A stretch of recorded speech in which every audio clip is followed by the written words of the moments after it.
Wala nang maraming paligoy-ligoy pa, diretso sa punto na. Maiksi lang ang komentaryo, pero diretso sa punto. Maraming kuro-kuro, may tiwali, may totoo. Dito, sa puntong diretso tayo. Punto, diretso. Kay Kong Benny po muna dahil nasa Manila po itong tanong ko.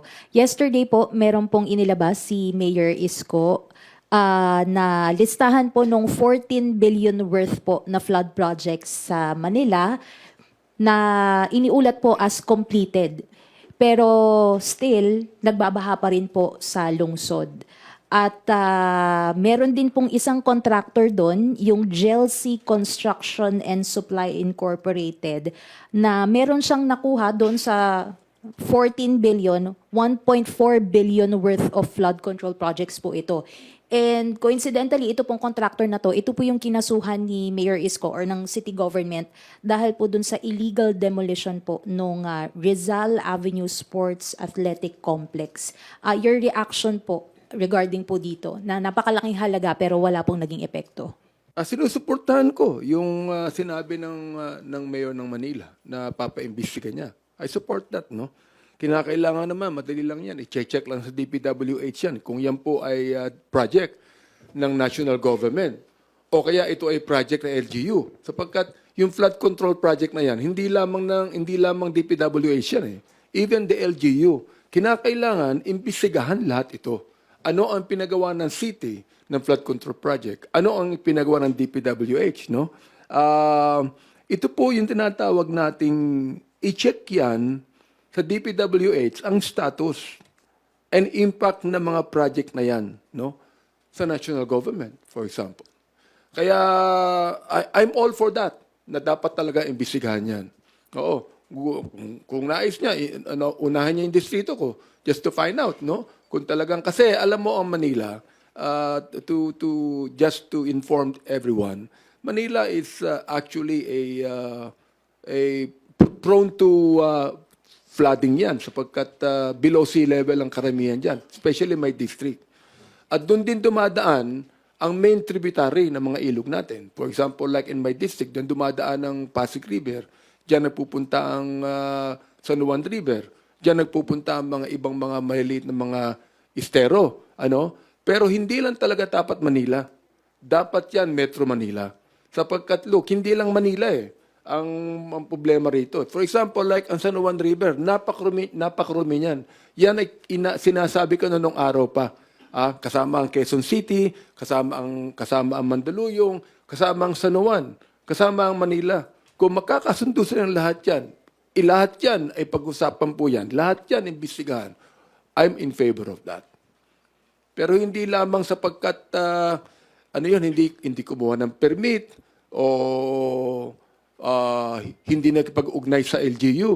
Dapat, ang talagang investigasyon dyan, yan po ba ay ghost project? Yan ba ay substandard project? Hindi lamang flood control. Lahat ng infra project ng buong Maynila, imbestigahan niya.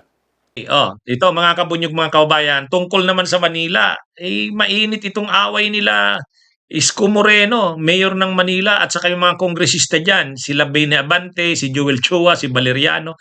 Kasi naman itong si Isko Moreno, eleksyon pa lang mainit sila kasi Sara Duterte siya. Itong sila Valeriano, sila Joel Chua, sila Bene Abante, mga Marcos ito Romualdez Pero dapat tapos ng eleksyon, wala nang politika. Ang problema dito kay Isko Moreno, namumulitika pa rin, pinapalitaw pa rin yung pagiging pro-Duterte niya, pro-Sara niya. Pinag-iinitan niya sila Joel Chua, si Beni Abante, sila Valeriano. Sinasabi niya, hindi niya papaanuhin kasi ang mga proyekto daw ng mga congressman hindi daw dumaan sa kanya, sa mayor. Marami daw dyan may anomalya. Sabi pa ni Isko Moreno, mahigit 200 na mga flood control project sa Manila, hindi dumaan sa kanya, sabi niya, sa mayor. Kaya imbestigahan niya daw yan. 14 billion daw yan. Sabi naman ni Beni Abante, walang problema. Gusto mo, unahin mo na sa distrito ko. Imbestigahan mo na. Wala naman sa akin problema yan. Ayan. Ano na, sinagot na siya si Isko Moreno ni Benny Abante. O sabi ni Benny Abante, wala naman akong tinatago. Maayos naman ang implementasyon ng mga projects ko. O sabi yan ni Benny Abante. No. Kaya kay Isko Moreno, wag din kasi siyang masyadong mayabang. Para naman kay Isko Moreno, para under niya yung mga kongresista. Hindi naman ganun yun. Saka, kung ibang grupo man siya, kasi nasa kay Sara siya nung eleksyon. O, tapos ito namang sila Abante, sila Joel Chua at si Valeriano ay mga Romualdez yan, Marcos, Hani Lacuna yan sa mayor. Tapos na yun. Nanalo siya bilang mayor, pero sa mga kongresista naman, yun naman ang mga binoto ng tao. Di irespeto niya yun. Huwag niya namang pinupolitika pa kasi ni Isko Moreno eh.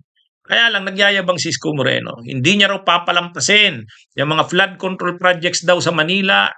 Marami daw yan. Hindi niya papalampasin. Iimbestigahan niya daw yan. Ay hinamon siya ngayon ni Benny Abante. Walang problema sa akin. Iimbestigahan mo. Unahin mo na yung sa akin kung gusto mo. Yan. Magkakasubukan sila dyan. Magkakasubukan sila dyan. Pero tama yon. Minsan kailangan ding barahin si Isko Moreno kasi nagiging mayabang ng masyado eh. Kaya tama rin si Benny Abante. Unahin mo na. Ako, wala naman akong tinatago. Sabi ni Benny Abante, yung distrito ko, imbestigahan mo na. Totoo naman, napakarami talagang flood control project sa Manila, sa City of Manila. 200 nga daw eh. 14 billion yun. Totoo naman. Dapat makita kung nasaan yan, anong nangyari yan. Totoo yan. Pero, dapat walang politika dyan. Kung iimbestigahan yan, walang politika. Ibig sabihin, sa parte ni Isko Moreno, hindi niya dapat yan iniimbestigahan dahil kalaban niya sa politika, sila Chua, sila Valeriano, at sila Abante. Iniimbestigahan niya yan dahil sa Manila yan, siya ang mayor dyan, at dapat talagang malaman niya ng taong bayan kung anong nangyari dyan. Hindi pamumulitika yan. Kasi baka naman yung mga congressman dyan nakakampi din naman ni Isko Moreno, palampasin niya naman. Yan naman, yan yung problema dyan. Saka wag nang magmulitika dito. Tama yon, imbestigahan. Ngayon, kung may nakita talagang mali sa proyekto, dapat managot din sila Abante dyan, sila Valeriano at sila Joel Chua. Hindi dahil sa politika. Yun yung dapat. Kaya tama yung sabi ni Benny Abante. Sige na, unahin mo na sa akin, umpisahan mo na. Okay? Sige, mga kabunyog, mga kababayan, magandang araw sa inyong lahat. Bunyog, bunyog, halikan na kasama ka. Bunyog, kapag buklod ay may pag-asa. Luzon, Visayas, Mindanao, isa ang pananaw. Sa bagong Pilipinas ang bunyog isisigaw. Bunyog.